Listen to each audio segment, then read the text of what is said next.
नमस्कार दोस्तों, मैं आचार्य ध्यानामी और यहाँ एक बहुत अच्छा सा प्रश्न पूछा हुआ है। ये बहुत सारे साधकों के लिए बहुत ज़्यादा जरूरी है प्रश्न। इसे आप लोग बहुत अच्छे से समझने की कोशिश करेंगे। प्रश्न पूछा है कि गुरुदेव, मैं आपसे बहुत प्रेम करती हूँ और जैसे जैसे मैं आपसे बहुत प्रेम कर रही हूँ वैसे वैसा मेरा प्रेम परिवार के प्रति भी बढ़ रहा है और बहुत सारे लोग मेरे आसपास जो रहते हैं वो मुझे बहुत प्रेम करते हैं। उनके प्रति भी मेरे मन में प्रेम, आदर और जो है मैं सबको स्वीकार कर रही हूँ जो जैसा है। ये बिल्कुल ठीक हो रहा है या यहाँ कहीं कुछ गलत हो रहा है, इसे समझने की कोशिश करें। दो हिस्सों में इसको समझा रहा हूं, भक्ति मार्ग से और ज्ञान मार्ग से, ध्यान साधना मार्ग से। दोनों साधक जो ज्ञान मार्ग से जा रहे हैं, साधनाएं कर रहे हैं, विधि कर रहे हैं, वो भी जो भक्ति साधना से, प्रेम साधना से जा रहे हैं वो भी, इन दोनों साधकों को समझाने की कोशिश कर रहा हूं। पहले भक्ति साधना। जब आप अपने गुरु से बहुत प्रेम करते हैं, बहुत ज्यादा प्रेम, और उस प्रेम में आप अपने आप को एक अलग ही दुनिया में पाने लगते हैं, ऐसा लगता है कि बार बार गुरु की याद आ रही है। आप अपने ही मन में गुरु से बातें करने लगते हैं, हंसते हैं, रोते हैं, गुरु पे गुस्सा भी करते हैं, बहुत सारी बातें होती हैं। यदि किसी तरीके से आप गुरु से बात कर पाए, गुरु को फोन से बात कर पाए, गुरु को मैसेज दे पाए, फिर आप वहां पर इंतजार करते हैं कि नहीं मैसेज आ रहा, उत्तर नहीं आ रहा, तो अधिकार भी आता है, गुस्सा भी आता है। गुरु आपको बहुत प्रेम करता है, गुरु सभी को बहुत प्रेम करता है, गुरु आपको बहुत प्रेम करता है और गुरु आपको पूरी तरह से स्वीकार करता है। यहाँ पर आप प्रेम एक साधारण व्यक्ति को करते हैं और एक असाधारण व्यक्ति को, जिसे हम गुरु कहते हैं। अब जो तुम और व्यक्तियों को प्रेम करते हो या किसी को भी यहाँ संसार में, वो प्रेम एक जगह ठहर जाता है और नीचे गिरना चालू हो जाता है। अब जब तुम गुरु को प्रेम करते हो तो वो प्रेम धीरे धीरे फैलने लगता है, वो बढ़ने लगता है, वो तुम्हारे अहंकार को मिटाने लगता है। अब जैसे ही गुरु तुमको प्रेम करता है, इसे ध्यान रखना, एक साधारण आदमी को तुम प्रेम करते हो और वो तुमको प्रेम करता है तो कोई खास परिवर्तन नहीं होता। मगर जब गुरु को तुम प्रेम करते हो और गुरु तुम्हें प्रेम करता है तो प्रेम की एक नई परिभाषा तुम्हारे जीवन में आती है।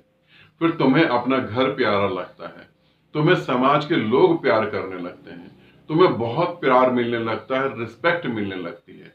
मगर यहां तुम्हें याद रखना है कि ये सब किस कारण घट रहा है। प्रेम गुरु को करने से पहले इस जीवन में तुमने बहुत लोगों को प्रेम करा होगा, मगर ये किस कारण से घटने लगता है। तुम्हारा रंग रूप बदल जाता है, तो ये किस कारण से घट रहा है कि गुरु तुम पे प्रेम बरसा रहा है और तुम गुरु के प्रेम में बह रहे हो। तुम पूरे संसार को प्रेम करना, मगर गुरु के प्रति वैसे ही समर्पित रहना। अगर तुम्हें ये मौका मिले कि संसार चुनना है या गुरु, तो तुम बेझिझक कहना गुरु ही चुनना है। क्योंकि जैसे जैसे संसार का प्रेम बढ़ेगा वैसे वैसे तुम्हारे मन में बहुत वासनाएं बढ़ेंगी और धीरे धीरे तुम संसार की तरफ उतरोगे। और जब तुम पूर्णतः संसार की तरफ उतर जाओगे तब संसार में जितने भी तुम्हें प्रेम कर रहे थे वो तुम्हें छोड़ के भाग जाएंगे, क्योंकि अब तुम जो है गुरु से डिस्कनेक्ट हो गए। अब जो तुम परमात्मा से डिस्कनेक्ट हो गए। यही ध्यान साधना जो साधक कर रहे हैं उनको बता रहा हूं। जब तुम ध्यान साधना में उतरोगे, परमात्मा से जुड़ोगे, समस्याएं खत्म होने लगेंगी, तुम्हारी जिंदगी बहुत अच्छे से चलने लगेगी, तुम्हारा बिजनेस, सब जो भी कुछ है वो ग्रोथ करेगा, तुम्हें लोग प्रेम करने लगेंगे।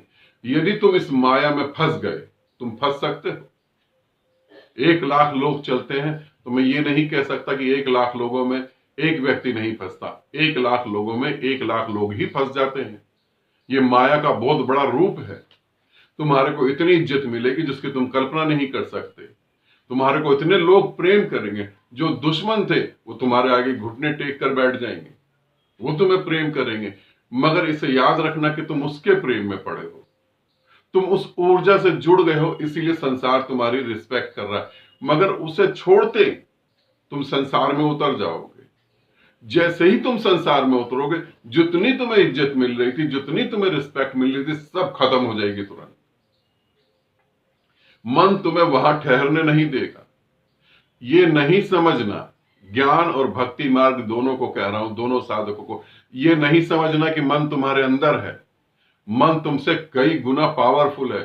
वो बाहर ऐसे षड्यंत्र रच देगा, वो बाहर ऐसी माया फैला देगा कि तुम फंस जाओगे।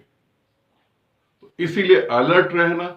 जब तुम्हें बहुत सारे लोग प्रेम करने लगे, संसार बड़ा अच्छा लगने लगे, संसार में वो सारी चीजें जो तुम्हें चाहिए थी वो तुम्हें मिलने लगेंगी, तो याद रखना कि तुम उस परमात्मा के प्रेम में हो। तब याद रखना कि तुम परम शून्य में जाना है तुम्हें।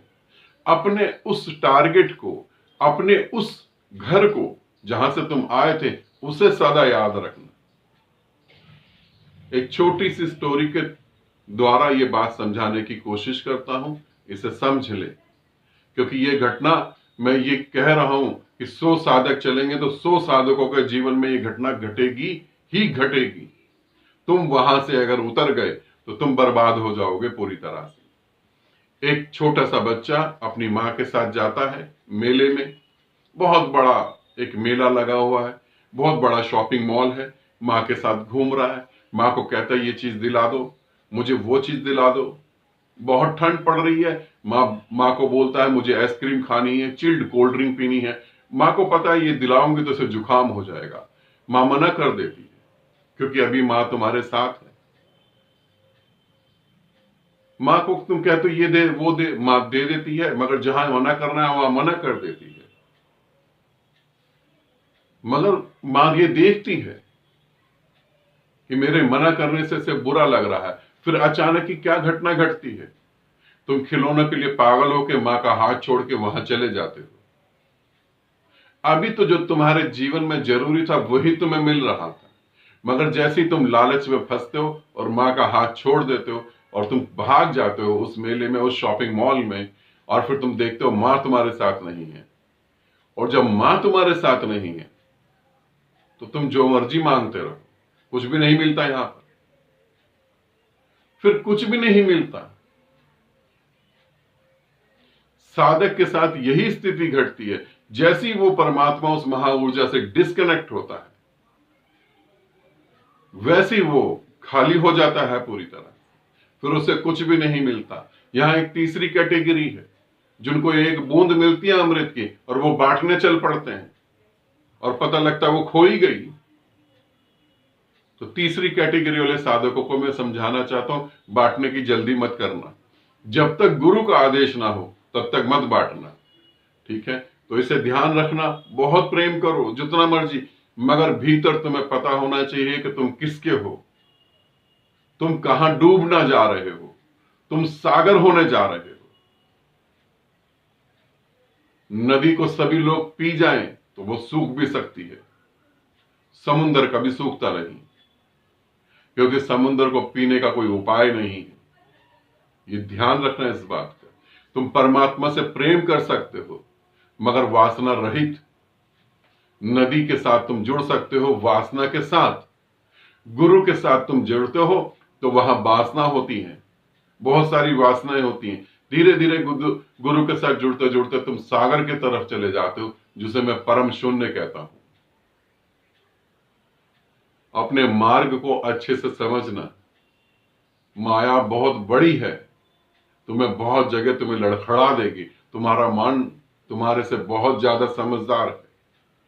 तुम जो तुम चाह रहे थे नहीं मिल रहा था, वही तुम्हें संसार में वो दिखा देगा और तुम इस जाल में फंस जाओगे। और उसके अलावा फिर फंस जाने के बाद रोने के अलावा कुछ भी नहीं बचेगा, क्योंकि जीवन का कीमती समय तो बर्बाद हो गया। अब क्या करो,